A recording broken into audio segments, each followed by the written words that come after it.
It is a day-by-day process. So, what's the latest with Tennessee looking for a quarterback in the transfer portal? The pool of bodies might be a little bit smaller than we envision. We'll discuss right here on a Tuesday, Locked On Vols.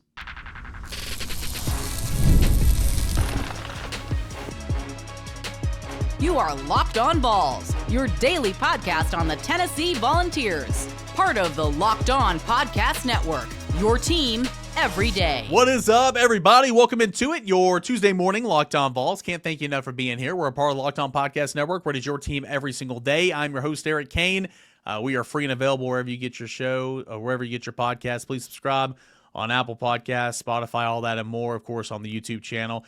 This episode is presented by our friends over at Game Time, where you can download the Game Time app, create an account, put in the promo code LOCKEDONCollege for $20 off your first purchase. Again, that is over at Game Time. Got a fun show coming up here today. Nico Iamaleava officially commits to UCLA. What does that mean in the quarterback domino chain? We'll discuss in segment number 3. Nate Ament, Easter Sunday night, committed to Tennessee. What? That's the highest ranked commit in Tennessee program history. That's awesome. We'll discuss that, what this means for Rick Barnes and Tennessee basketball in segment number 2. But first, do want to welcome on my boss over at VolQuest.com, Brent Hubbs, to kind of get a progress report on what's going on in Tennessee's pursuit for a transfer portal quarterback. You do need a note. Of course, you know this is pre-recorded. Things change by the minute. So at the time of this recording, this is the updated information that we have. Here is my conversation with VolQuest.com's Brent Hubbs. Brent Hubbs, VolQuest.com. It is a new week and still same topic of conversation. Tennessee looking for a quarterback in the transfer portal. It's been open since Wednesday. It closes on Friday. The whole time, I think, everybody's kind of put it out there. Like, this isn't just as simple as, I like that guy, let me go get him. It's a spring transfer portal window. Guys are established. Guys a lot of times have new deals. Guys are not in the transfer portal. There's not many options in the portal right now. It's a difficult situation that was never going to be as easy as can be, but Tennessee's still evaluating, Tennessee's still looking, and Tennessee's now very much up against the clock this week. Yeah, well, I mean, the clock is because it closes. So, like, who's else is going to go in? And what does that look like? And how much longer? I mean, like, do you pivot to something that's somebody that's in the portal, right? I mean, let's take the kid from Notre Dame who is in the portal, right? We know he's not coming back to Notre Dame. He is open to taking visits. There is no third-party conversation type deal. You can have all the conversations you want to have, okay? Well, he's going to get somewhere sooner rather than later. Going to visit Syracuse. If you're Tennessee, are you is there some third-party conversations going on with your collective and an agent where you feel like maybe there's something brewing with somebody else? I don't know. Right now there's just there does not appear to be a lot of options when you look at possibilities. You've evaluated a lot of guys. You probably like a lot of guys, and those guys aren't moving. I mean, they're content where they're at, and they don't want to take the risk of moving this late in the process. That's why the December window has a lot more activity. There's a lot more proven guys moving around in the December window, and there's a lot more potential guys moving around in the spring window. When you look at the options, how there's so few, somebody asked you this on maybe it was the Mailbag podcast, maybe it was the board, but could Tennessee look at a lower level? You saw a guy that from Ferris State that I believe signed with Ole Miss or committed to Ole Miss a couple days ago. Would a lower level option be on the table for Tennessee if this week continues to drag out? Well, I mean, we go back to Josh Heupel's quote post-spring game, and he made it very clear. It was not where we'll look at evaluating quarterbacks. We'll evaluate quarterbacks. He made it very clear. We will bring in another quarterback. No, it was about as blunt as Josh Heupel ever is in his word salad press conferences. Right, like he was abundantly clear they were going to bring in a quarterback. So if you're bringing in a quarterback, all options are on the table. They have to be. So to answer your question, yes. I mean, that possibility could be out there if a guy goes in the portal. Again, Tennessee coaches are not out calling kids. Okay, that's not how this works. And it's not Josh Heupel picking up the phone and going, "Hey, I'm the quarterback whisperer," and calling starters around the country everywhere and saying, "Hey, do you want to go in the portal and come to our school?" That's not how this works. Josh Heupel's not calling anybody. they're evaluating, they're watching tape on people. Agents are calling third parties and calling collectives and saying, hey, we might have interest and that type of thing. But Josh Heupel and Joey Halsley aren't picking up the phone and calling anybody who's not in the portal because you're not allowed to. So the question is, how do you figure out if the guy's the right mental makeup, if all these things factor in, and then how do you figure out who may go in the portal, who may not go in the portal? And I posted this on the message board on GQ last week. There's been scenarios where there were rumors, hey, this guy's going in, man, Tennessee will have a real shot there with him. A few hours later, no, he's staying where he's at. It's nothing's going to ever potentially develop there. Mm-hmm. A few hours later after that, next morning, it's, I think he's going to go. And then it's like, no, he's going to stay. And then it's like, well, it's not completely dead yet. Well, what is it, right? That's the world we're living in right now. I mean, and I know some people say what feels like a coach's search. It does and it doesn't. With a coach's search, there's more direct, more known type stuff, right? Because no coach has to go in the portal to be actively recruited away by another school. Okay. This is a little bit different because there's a little more, the third party element to this makes it a little bit unusual. Now, in coaches searches, you have a search firm acting as the third party, but most of the time you end up knowing 90% of whoever they interview for a job. Now, the AD stands up there at the press conference. Well, we got our first choice. Well, you talked to 5 other people, but that's the only one you brought to campus, so he's your first choice. I only offer the job to one guy. Right. This one's a little. These are a little bit different. The portal part of it's a little bit different because, some of these guys don't have the type of agents that coaches are dealing with. So some of your conversations are different. Some of the things that a player might be looking for is different than what a coach might be looking for. So there's some similarities, but there's a lot of differences too. Yeah, and I did a topic on yesterday's show, I think Monday, talking about, you saw the report over the weekend that TCU quarterback Josh Hoover's, staying at TCU and getting a big raise, and who's to know what that conversation was, third party behind the scenes. We know, again, like you said, it's not Josh Heupel doing that, but you're going to see stuff like that, Sure. Akin to a coaching search, and so kind of like get ready. Yeah, smart move. I mean, listen, if you're an agent, okay, maybe you had 1 5-minute conversation. I have no idea what kind of conversation a collective or a third party person had with the agent for that kid. But it might have been a 5-minute conversation, and at the end of that, you're like, okay, yeah, there's no interest. It's all good.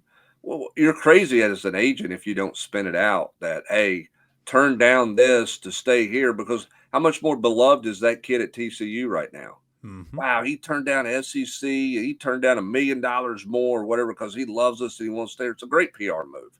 And I think you'll continue to see that, come out with some people that, might be that Tennessee is a bridesmaid, so to speak, for a lot of guys out there when there was never any courtship to begin with, and so that's just part of the process, part of the game that's played. Yeah, and again, it goes back to what you said earlier. It's like nothing's wrong with Tennessee. It's not like Tennessee's doing nothing wrong. It's just there's a lot of games out there. So like a public perception can be like, oh, Tennessee got turned down by Josh Hoover. That's embarrassing. Well, at the end of the day, I mean, how close was that? Probably not, Right. And that's just one example. Jake Merklinger, George McIntyre, man, their worlds are upside down right now. How do you think, let's take Jake Merklinger, for example. He's the older one. He's been here in the system and all that, not a lot of experience. Season started the day, he'd probably get snap one, but of course you're trying to bring in some competition.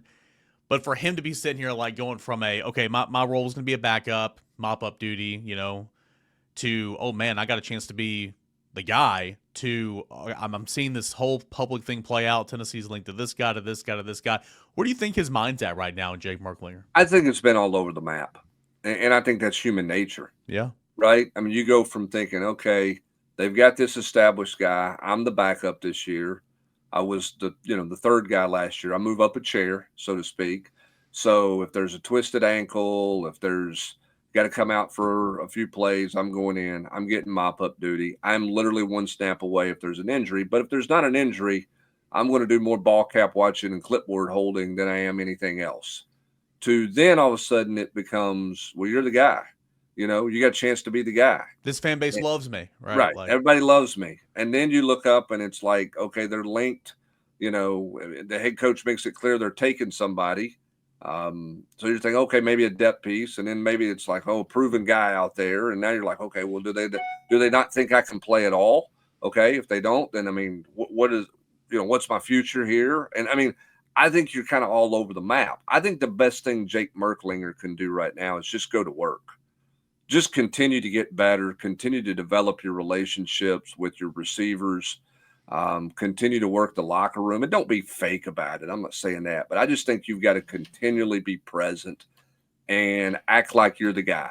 Carry yourself like you're the guy. Don't walk around like you're fixated on who they may bring in or might not bring in. Just go be the guy and start to win your locker room that way. I think if I'm Jake Merklinger or if I were advising him, that would be what I would do. And then if I were George, I would say, hey, listen, man, he and I went, at it during spring practice.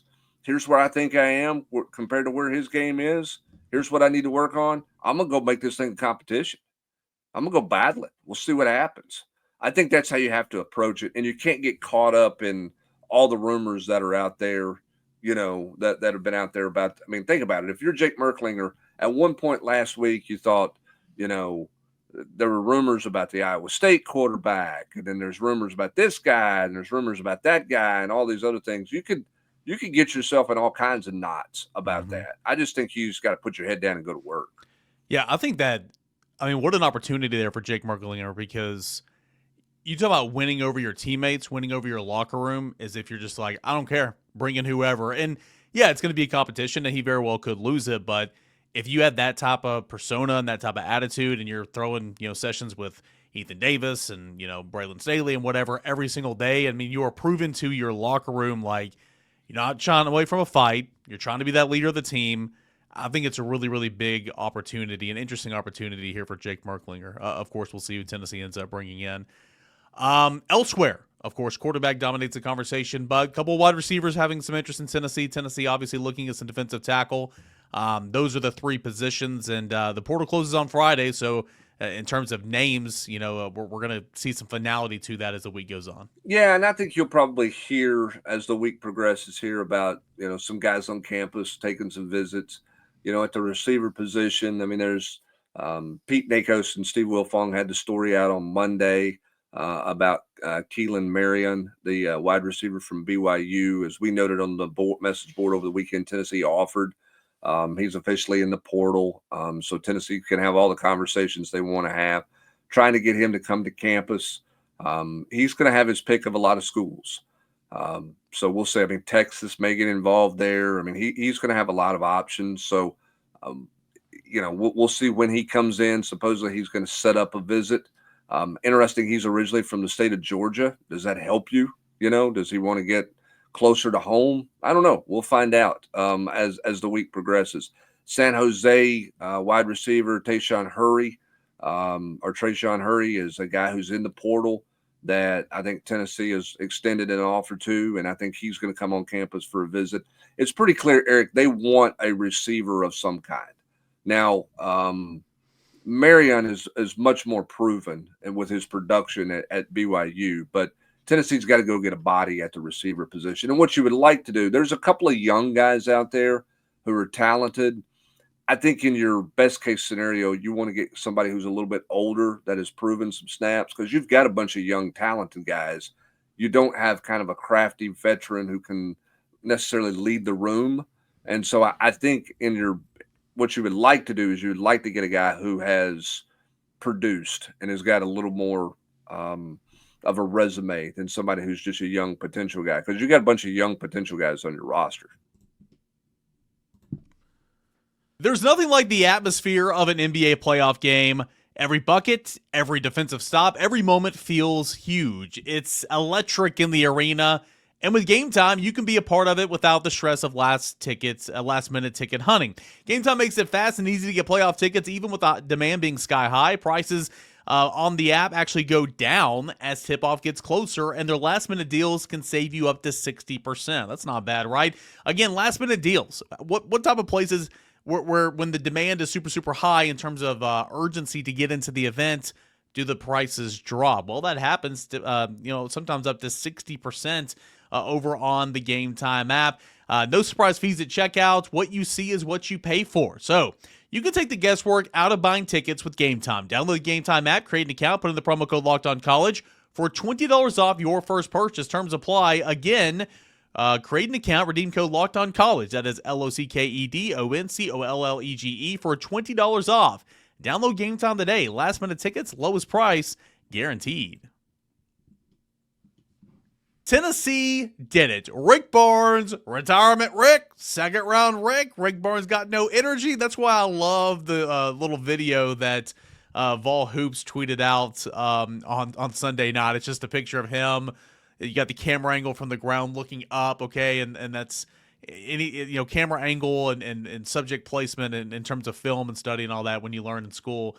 In the real world, I mean that kind of tells a story. So you got the angle pointing up at Rick Barnes, and he's walking in slow mo, and he's just waving at the crowd. No caption needed or anything. I just thought that was such a great troll by the Tennessee men's basketball Twitter account. But why was that such a great troll? Well, because Rick Barnes, Tennessee basketball, reeled in Nate Ament, 5-star plus small forward, the highest ranked commitments in Tennessee basketball program history. Again, we've talked about this a little bit on the show. We talked about this on the VolQuest podcast. We've had Grant Ramey. We talked about this with him several times. Like, Tennessee was never not in this. But there was a point in time where, in my opinion, and talking with some buddies and really on this podcast, it just felt like Tennessee wasn't going to be the pick. It was never that Tennessee wasn't competitive in the NIL space. It was never that Tennessee wasn't competitive in terms of the product on the floor. It wasn't that Tennessee, was not a good fit with Rick Barnes. I think all those things checked the box for Nate Ament, and I think those things have checked the box for months now. It's just when it came down to it, I don't cover basketball recruiting, but everybody I've spoken to and just kind of the general feel and the general vibe, when it came down to it, it just didn't feel like Tennessee was going to beat Duke. It just didn't feel like Tennessee was going to beat John Calipari. It just didn't feel like Tennessee was going to beat some of those teams that Tennessee usually loses out to in terms of recruiting. But that all changed a couple of weeks ago. Tennessee, which was always in this, was always a factor. It changed to, oh man, this could be, like, Tennessee could be the destination point. Like, this could be it. Crystal ball started coming in last week, and, expert picks started coming in and all that. And then I think it was Sunday morning, maybe Saturday morning, on one of the sites, I don't know which one, but there was a Duke insider that said, hey, they're out on him now. I mean, like, they're backing up. I mean, he's going to be in Knoxville. And lo and behold, on Easter Sunday night, when I don't have my phone for 2 hours, and I come back and there's 57 messages in my team chat, not my team's chat, excuse me. By the way, I hate team's chat. In my group, my VolQuest group chat, he commits to Tennessee. So that's awesome, man. He's 6'9" small forward from Virginia, okay? AAU teammates with Troy Henderson, Tennessee signee, point guard. Number 3 overall prospect in the 2025 class per the On3 rankings, okay? Number 2 small forward, number 1 overall player from Virginia, obviously. Scotty Hopson was previously ranked the number 5 overall player by Rivals back in 2005. Tobias Harris was ranked number 6 overall in the 2011 recruiting class. Harris was also number 2 small forward nationally and number 1 player in the state of New York. But since Nate Ament is now committed to Tennessee, he has now become the highest ranked recruiting prospect ever to commit to Tennessee basketball in program history, coming out higher than Scotty Hopson, coming out higher than Tobias Harris. Again, number 3 overall in the 2025 recruiting class, number 2 small forward, number 1 for Virginia, edging Scotty Hopson, who was number 5 overall, and Tobias Harris, who is number 6 overall back in 2005 and back in 2011. And like I mentioned, Ament picked Tennessee over Duke, Kentucky, Louisville, and Arkansas. He becomes the 7th 5-star to commit to the University of Tennessee. Julian Phillips was a 5-star, Kennedy Chandler, Brandon Huntley Hatfield, Jaden Springer, Keon Johnson, Josiah Jordan-James, also a 5-star. Just for fun here, let's play who lived up to that 5-star billing. Julian Phillips was here for just 1 year. He was okay. Kennedy Chandler, I thought, was really good. Knew he was going to go pro after 1 year, but I wish he would have stuck around. Brandon Huntley-Hatfield, that one didn't work out. Jaden Springer and Keon Johnson were both really good, but of course they were ones and dones. And Josiah Jordan-James actually took a victory lap. He was here for 5 years, and a big part of what Rick Barnes has accomplished here at Tennessee. Now, this signing class is turning into a pretty good one. You got Amari Evans, all right? You got Dwayne Brown, who's the big frontline player. You've got Troy Henderson, who just signed with Tennessee last week after committing a couple weeks ago, and of course, he's the point guard who was AAU teammates with Nate Ament. So now you have 4 players in this class.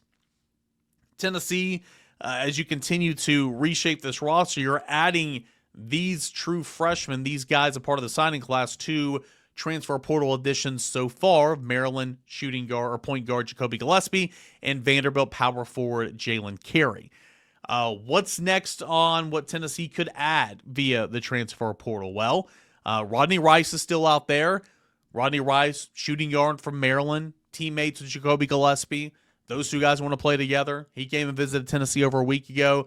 Felt like that one was in pretty good spot for Tennessee, but nothing's happened since. Said that he wasn't likely to take any other visits. Went and visited USC mid last week.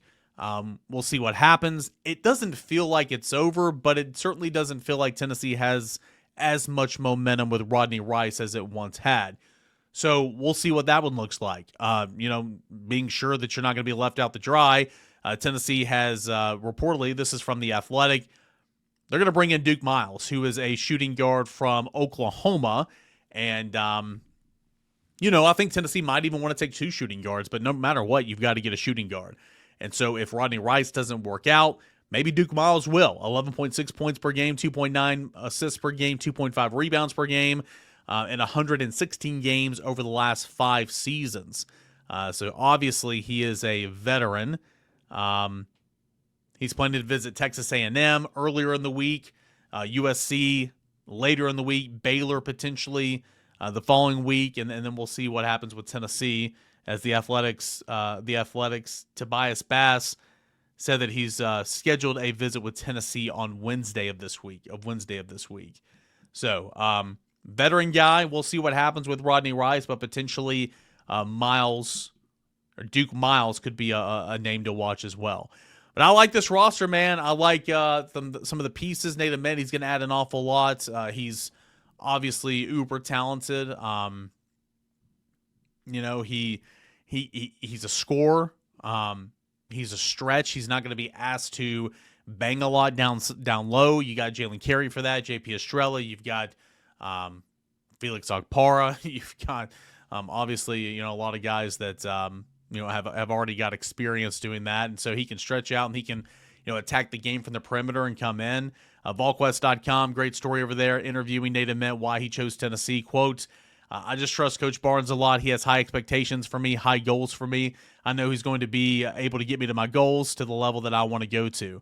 That's just one of those quotes. Tons more from that interview with Nate Ament over at VolQuest.com. So Tennessee basketball's roster looks a whole lot better today than it did a couple of days ago. The highest ranked commit in program history, Nate Ament, made it official with Tennessee on Easter Sunday night a couple of days ago. So that is really, really cool.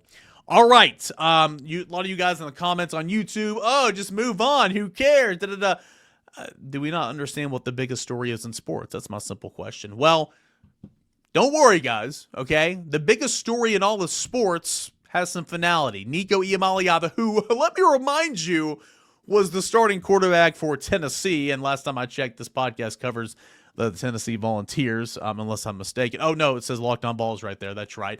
So the former quarterback of Tennessee has finally made it official to UCLA. So I promise the Nico talk's going to stop, but only because, well, the biggest story in all of college sports has finally stopped. Nico Iamaleava, he commits to UCLA officially Sunday afternoon, but on the way out, what he had to say about the University of Tennessee, in case you missed it, you don't want to miss this. I'm going to tell you all that and more as we continue on here with your Tuesday morning Locked On Vols. Hey guys, I want to tell you about our friends over at Prize Picks. Baseball season it is in full swing. And there's no better way to get in on all the action than with Prize Picks, the best place for daily fantasy sports. With Prize Picks, you pick more than or less than on at least 2-player projections, and if you're right, you can win up to 1,000 times your cash, whether it's strikeouts, RBIs, or first inning runs. Prize Picks keeps every game exciting. This week, I'm picking Aaron Judge for more than 1 home run and Shohei Ohtani for more than 1 stolen bases. That's super easy, right? It's fast and simple. Setting up a lineup takes less than 60 seconds, and when you win, your payout is quick, safe, and secure. Plus, they got exclusive promos. I always like taking advantage of Taco Tuesday, where PrizePicks offers discounts on select player projections for even more value. Download the app today and use promo code LockedOnCollege for $50 instantly after you play your first $5 lineup. That's promo code LockedOnCollege for $50 instantly after you play your first $5 in lineups. Prize Picks, it is where you can run your game. It is official. Former Tennessee quarterback Nico Iamaleava has announced his commitment. He made it public on his Instagram page to the UCLA Bruins. That came Sunday afternoon on Easter. And that was the likely destination the entire time. That was the leader in the clubhouse. Now, I don't know how much his agreement is for. I don't know how much money he was offered, how much money. I don't know what their agreement is. But again, it's been widely reported over the last couple of weeks that, he and his camp wanted $4 million. Nobody was going to get him that. Even if, so even play that $4 million card, even if you were going to agree on a $4 million deal in Los Angeles in the state of California, it would not be $4 million. That's why Rick Barnes turned down UCLA to stay at Tennessee a couple years ago. State income tax, big deal. Very, very big deal. So I don't know how much he got. I don't know how much they agreed on, but, we can continue to, move. We can move past this and everything, but, one more time, it was just a situation where the camp overplayed their hand, and it's unfortunate for Nico. In my opinion, I don't think this is his doing up until he decided not to go to practice on Friday morning. Then that's when I put the blame on him. But ultimately, I don't think that I could be wrong, but it certainly sounds like they got nowhere near the amount of money that essentially they were seeking. But that's beside the point. He officially made his commitment to UCLA, okay? And this is what he had to say when he made his commitment. First and foremost, I want to thank my Lord and Savior Jesus Christ for his grace, for continuing to bless my family, and for allowing me to live out my passion each and every day. He goes on to say, to the amazing people in Knoxville, thank you for embracing and uplifting me throughout my time there. I'll be forever thankful for the support you showed me every step of the way, and I'll always cherish the relationships I built there and the memories I created with my brothers. I believe with all my heart that I gave my all as a volunteer. I'm truly grateful for the time that I had at UT. That sign that says, I'll give my all for Tennessee today, and you slap it, paid homage there. I believe I gave my heart, all my heart, and I gave all my all to in being a volunteer. So there was that. He goes on to say, quote, my journey at UT has come to an end. This decision was incredibly difficult and truthfully not something I expected to make this soon. But I trust God's timing, and I believe he's leading me to where I need to be. Even though this chapter is ending, a new chapter has begun, and I am committed to UCLA, exclamation point. Not a whole lot here. This is exactly what we thought was going to happen. Nico to UCLA, Nico back to Southern California, Nico back to Long Beach, whatever county that is. Nonetheless, I don't know. I'm East Tennessee boy. I don't pretend to know what's going on in Southern California, whatever county that is. But so out the door, pretty classy stuff he has to say about Tennessee. And his name's been dragged through the mud the last couple weeks, and the decision to leave UT from his camp, the way it was handled, I think. To be honest with you, I think it's fair. The fact that people are trying to say that he skipped practices and tried to hold out of playoff games, that's where I draw the line. And we spoke about this on, I think it was yesterday's show. That's where I draw the line. That, to my understanding, has not ever been the case. Okay? So I feel for Nico in a situation where I don't think this is his call. I think that he likes Tennessee a lot. And I do feel that, people are attacking him in terms of like the playoff game. I think that's BS in my opinion. So, his name has been dragged through the mud a little bit the last couple of days and last week or whatever, but I did think this was a classy goodbye to Tennessee fans. But still, at the end of the day, this is like trying to polish a turd. This whole situation has been such a crapshoot. I mean, it's been awful. And so it doesn't matter what you say. It doesn't matter how you say it. Nothing's going to make this situation look better for the Iamaleavas. It just is what it is. Wish Nico the best. Hopefully he goes out there and balls out. Tennessee is obviously looking for a new quarterback. Tennessee's looking for another quarterback to come in and compete and get things done on short notice. But it is official that Nico is going to UCLA. So like we've always been saying, what does that mean for current UCLA quarterback Joey Aguilar, who came by way of App State over the offseason? What does that mean for him? Pete Nakos reported that he met with UCLA's coaching staff on Monday to discuss his future. At the time of this recording, don't know what happened from that, so all this could be finalized by the time you listen. But does that mean he jumps in the transfer portal? One would assume yes, in my opinion. If he jumps in the transfer portal, I would assume, again, I don't know, I would assume Tennessee would be very, very much interested in that. So I think that's a name that's already been popular just because of the linking and just because of the expectation of Nico going to UCLA. It's like, oh, well, who's that quarterback there? And so his name has already been talked about a lot lately. But again, he's not been entered the transfer portal. But I would assume that he will because Nico made it official. How does that affect him? We will see what happens. If he does enter the transfer portal, I think Tennessee would be silly not to be very, very interested there. So what does this mean for UCLA quarterback Joey Aguilar? We'll find out, and we'll see if Tennessee has anything to go on that. All right, fun show here on a Tuesday. Appreciate you guys. I know I didn't answer any questions. I might move that to Wednesday's show, so go ahead and get in your questions, comments, concerns if you have any. We'd love to hear from you guys, and we'll be back at it for Wednesday Locked On Vols. A lot going on right now. Tennessee in the transfer portal. Tennessee signing or getting commits from Nate Ament, 5-star plus, small forwards, number 3 overall in the country, highest ranked prospect Tennessee's got a commitment from in program history. A lot going on right now. We'll keep you up to date with it all right here on Locked On Vols.